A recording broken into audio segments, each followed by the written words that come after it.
سلام، امروز میخوایم با همدیگه یه سس سزار خیلی خوشمزه درست کنیم.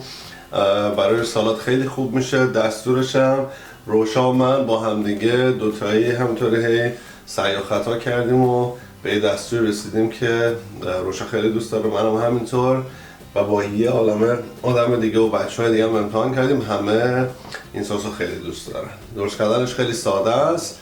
الان بهتون نشون میدیم که چجوری درستش بکنیم. correction، من درست میکنم.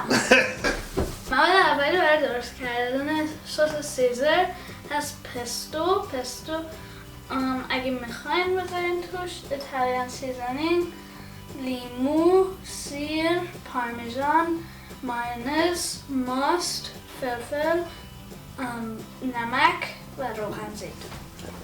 خب این مایونز رو همشون میریزیم و که بدونین هر چقدر مایونز بزنین همونقدر بعد ماست بزنین. درست. همونقدر ماست میریزیم. حالا پارمیزان،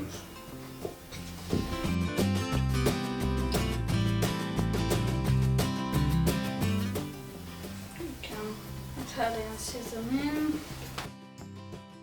پستو رو باید خیلی کم بزنیم چون مزه و رنگش رو خیلی عوض میکنه. این تقریبا یه قاشق چایخوریه. با یه 1/3 قاشق چایخوری شروع میکنیم تا بعد اگه لازم بود بهش اضافه میکنیم. اون اینجا باشه.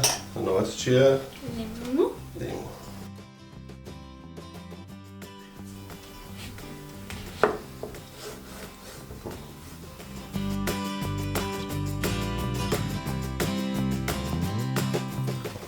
حالا بهش سیر رو بزنیم.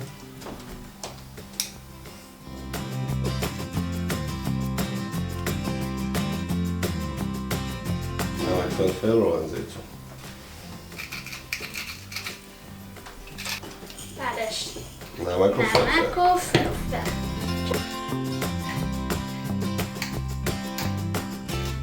اینا همه رو یه هم میزنیم و بعد مزه‌ش رو چک میکنیم.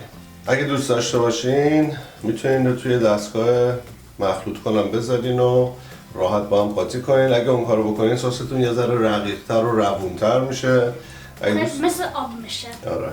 اگه دوست دارین که خیلی حالت سفت‌تر سس مانند داشته باشه بهتره که با دست مخلوط کنید. آره بابا همیشه دوست داره آب بشه و کار نکنه. ولی اونطوری میریزی قشنگ رو سالاد. مزه‌ش هم یه همونه. نه ولی اینجوری بهتره چون که اونجوری همه سس میره پایین بولز. خب مثل خیلی از غذاهای دیگه اینم باید یه امتحانش بکنیم و اگه لازمه چیزی بهش اضافه کنیم، چون مزه لیمو و پنیر رو نمیدونم ماست و اینا یکم فرق میکنه هر دفعه. برای همین مواد یه کوچولو با هم دیگه تنظیم میکنیم. بعدا مسئول این کارم روشا. خب ولی بعد امتحان کنیم با کاهو.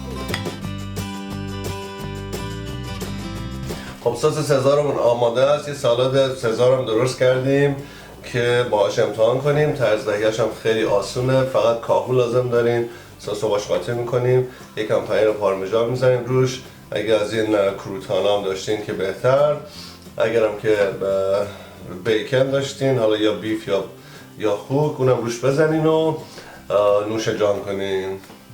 بریم؟ بریم.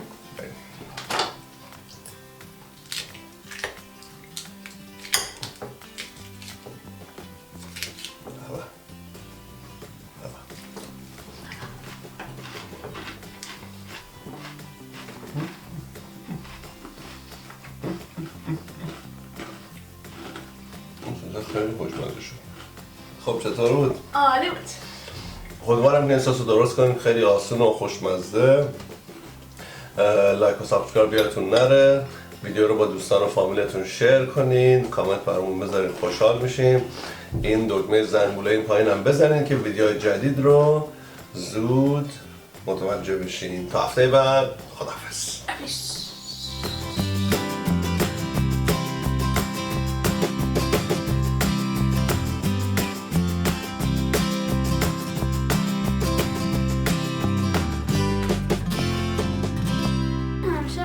نمک و فلفل. چرا نمیگم فلفل و نمک. اینطوریه دیگه. نمک منطبخ. تکنیک. میگن مامان بابا ولی میگن پدر مادر. آره. میخوای همطوری امتحان کنی یا با؟ با کاهو هم ولی باید باش. امتحان کنم.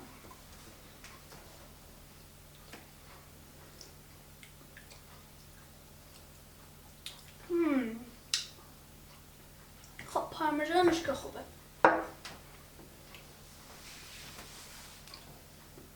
مایونز مستش هم که خوبه. مست.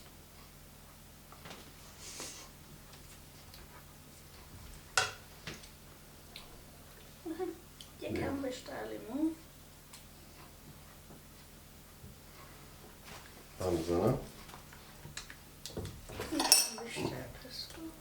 باید یکم.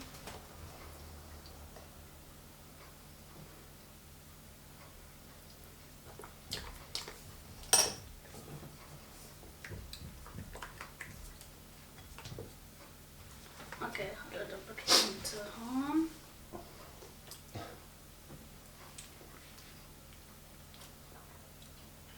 Jag kan beställa Italian seasoning.